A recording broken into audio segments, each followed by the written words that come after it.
ಇವನೇನ್ ಮಾಡ್ತಾ ಇದ್ದಾನೆ? ಈ ನನ್ನ ಮಕ್ಕಳಿಗೆ ತಿಂದ್ಬಿಟ್ಟು ಮನೇಲಿ ಬೇರೆ ಏನ್ ಕೆಲಸ ಇರಲ್ಲ, ಇಲ್ಲಿ ಬಂದು ನಿಂತ್ಕೊಂಡು ಹೋಗೋ ಬರೋರ್ನೆಲ್ಲ ತರಲೆ ಮಾಡ್ಕೊಂಡು ಪೋಸ್ ಕೊಡ್ತೀನಿ. Hi, good morning. Welcome to my new log. Your attention, please. Here we meet once again.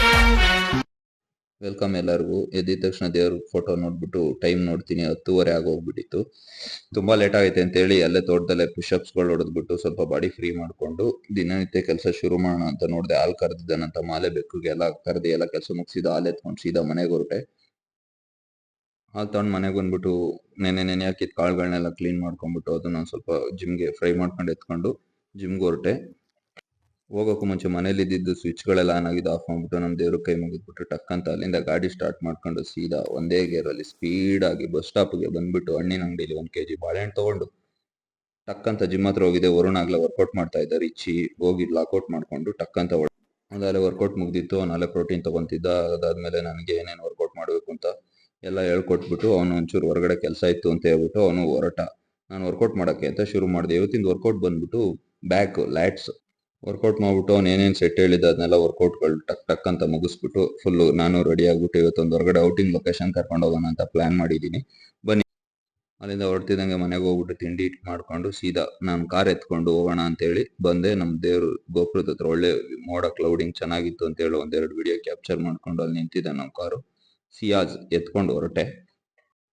ದಯವಿಟ್ಟು ಈ ವಿಡಿಯೋ ಹೆಂಗಿದೆ ಅಂತ ಹೇಳಿ ಶೇರ್, ಕಮೆಂಟ್, ಸಬ್ಸ್ಕ್ರೈಬ್ ಮಾಡಿ. ನಾನು ಇವತ್ತು ಎಕ್ಸ್ಪ್ಲೋರ್ ಮಾಡಬೇಕು ಅಂತ ಇರೋ ಜಾಗ ಬಂದು ನಮ್ಮ ಊರಿಂದ ಜಸ್ಟ್ 10 ಕಿಲೋಮೀಟರ್ ಫಾರ್ ಅವೇ ಮಾರ್ಕನಹಳ್ಳಿಗೆ ಹೋಗೋ ರೋಡಲ್ಲಿ. ಬನ್ನಿ, ನಿಮಗೆ ಕಂಪ್ಲೀಟ್ ಡೀಟೇಲ್ಸು ಅಂದಿವೆ ಹೋಗ್ತಾ ಎಲ್ಲಿ ಹೋಗ್ಬೇಕು ಅಂತ ಎಲ್ಲ ಎಕ್ಸ್ಪ್ಲೈನ್ ಮಾಡ್ತೀನಿ.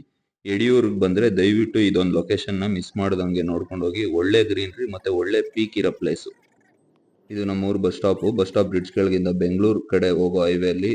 ಈ ರೋಡ್ ನೇಮ್ ಬಂದು NH47 ಅಂತೇಳಿ. ಅಲ್ಲಿಂದ ಸೀದಾ ಬಂದರೆ ನಿಮಗೆ ನೆಕ್ಸ್ಟು ಲೆಫ್ಟ್ ಸೈಡ್ಗೆ ಪಾಕಶಾಲೆ ಹೋಟ್ಲು ಸಿಗುತ್ತೆ. ಅಲ್ಲಿ ನೀವು ರೈಟ್ ಸೈಡ್ಗೆ ಡಿರೋಷನ್ ತೊಗೊಂಡ್ರೆ ಮಾರ್ಕನಹಳ್ಳಿಗೆ ಹೋಗೋ ರೋಡು.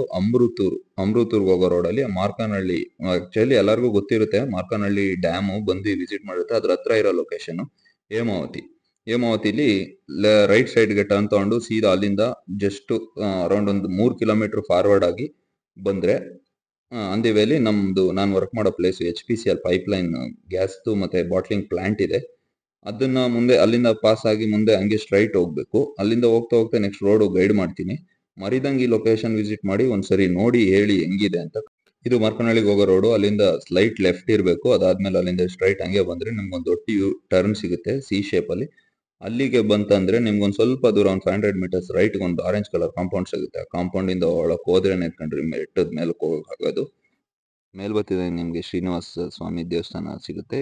ಈ ಬೆಟ್ಟದ ಮೇಲಿಂದ ನಿಂತ್ಕೊಂಡು ನೋಡಿದ್ರೆ ಹೇಮಾವತಿ ಜಲಾಶಯ, ಮಾರ್ಕನಹಳ್ಳಿ ಹೇಮಾವತಿ ಜಲಾಶಯ. ಇದು ಹಾಸನಿಂದ ಹೇಮಾವತಿ ಡ್ಯಾಮ್ ಇಂದ ಬರುವುದು. ನಮ್ಮ ಯಡಿಯೂರ್ ಹತ್ರನೇ ಒಂದು ಡ್ಯಾಮ್ ಕಟ್ಟಿದ್ದಾರೆ. ಇದು ವಿಶ್ವೇಶ್ವರಯ್ಯನವರು ನಿರ್ಮಿಸಿದ್ದ ಡ್ಯಾಮು. ಏನು ಈ ಜಾಗದಲ್ಲೇ ಡ್ಯಾಮ್ ಏನು ಕಟ್ಟಿದ್ದಾರೆ ಅಂತಂದ್ರೆ ಡ್ಯಾಮ್ ಇನ್ ಕೇಸ್ ಏನಾದ್ರು ಡ್ಯಾಮೇಜ್ ಆಗಿ ಬ್ರೇಕ್ ಆದ್ರೆ ಅಲ್ಲಿ ಬರೋ ಸ್ಪೀಡ್ನ ಬ್ರೇಕಪ್ ಮಾಡಕ್ಕೆ ಈ ಬೆಟ್ಟದ ಆಪೋಸಿಟ್ ಆಂಗಲ್ ಅಲ್ಲೇ ಕಟ್ಟಿದ್ದಾರೆ. ಎಂತ ಐಡಿಯಾ ಅಲ್ವಾ? ಬಟ್ ಈ ಲೊಕೇಶನ್ ಮಾತ್ರ ಸೂಪರ್ ಆಗಿದೆ. ಇನ್ ಕೇಸ್ ಏನಾದ್ರು ಡ್ಯಾಮ್ದು ಗೇಟ್ ಏನಾರು ಓಪನ್ ಮಾಡಿದ್ರೆ ಹೆಂಗ ಕಾಣುತ್ತೆ ಒಂದ್ಸರಿ ಝೂಮ್ ಆಗ್ತೀನಿ ನೋಡಿ. ವ್ಯೂ ಇಂದ ಚಾನಲ್ ಗೇಟ್ ಓಪನ್ ಮಾಡಿರೋದು ನೋಡಿದ್ರೆ ಹೆಂಗಿರುತ್ತೆ ನೀವೇ ಹೇಳಿ. ಲೊಕೇಶನ್ ಎಲ್ಲ ಸೂಪರ್ ಆಗಿದೆ. ಟ್ರೆಕ್ಕಿಂಗ್ ಮಾಡ್ಬೋದು. ಜಾಸ್ತಿ ಹೈಟ್ ಏನಿಲ್ಲ. ನನ್ ಹೈಟ್ ಅದ್ರ ಬಗ್ಗೆ ಐಡಿಯಾ ಇಲ್ಲ, ಸುಮ್ಮನೆ ತಪ್ಪು ಹೇಳ್ಬಾರ್ದು. ನೆಕ್ಸ್ಟ್ ಯಾವ್ದಾದ್ರು ಲಾಗ್ ಅಲ್ಲಿ ನೀಟಾಗಿ ಅದ್ರ ಬಗ್ಗೆ ಎಕ್ಸ್ಪ್ಲೈನ್ ಮಾಡ್ತೀನಿ. ಬಟ್ ಲೊಕೇಶನ್ ಎಲ್ಲ ಚೆನ್ನಾಗಿದೆ. ನಾನು ಅಲ್ಲಿ ಹೋಗಿದ್ನಲ್ಲ ಅಂದ್ಬಿಟ್ಟು ಬೆಟ್ಟದಿಂದ ಕೆಳಕ್ಕೆ ಬೈ ವಾಕ್ ಅಲ್ಲಿ ಕೆಳಕ್ಕೆ ಹೋಗ್ಬಿಟ್ಟು ನೋಡಿದೆ. ಎಷ್ಟು ಕ್ರೇಜಿ ಆಗಿತ್ತು ಅಂತಂದ್ರೆ ನಾನು ಹೋದಾಗ ಅರೌಂಡ್ ಅಲ್ಲೇ 1 ಗಂಟೆ ಆಗಿತ್ತು.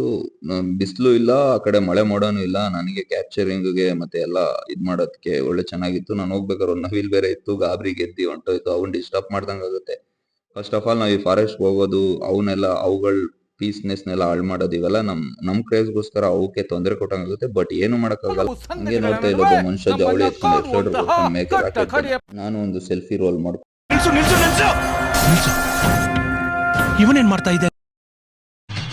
ಈ ನನ್ನ ಮಕ್ಕಳಿಗೆ ತಿಂದ್ಬಿಟ್ಟು ಮನೇಲಿ ಬೇರೆ ಏನ್ ಕೆಲಸ ಇರಲ್ಲ, ಇಲ್ಲಿ ಬಂದು ನಿಂತ್ಕೊಂಡು ಹೋಗೋ ಬರೋರ್ನೆಲ್ಲ ತರಲೆ ಮಾಡ್ಕೊಂಡು ಪೋಸ್.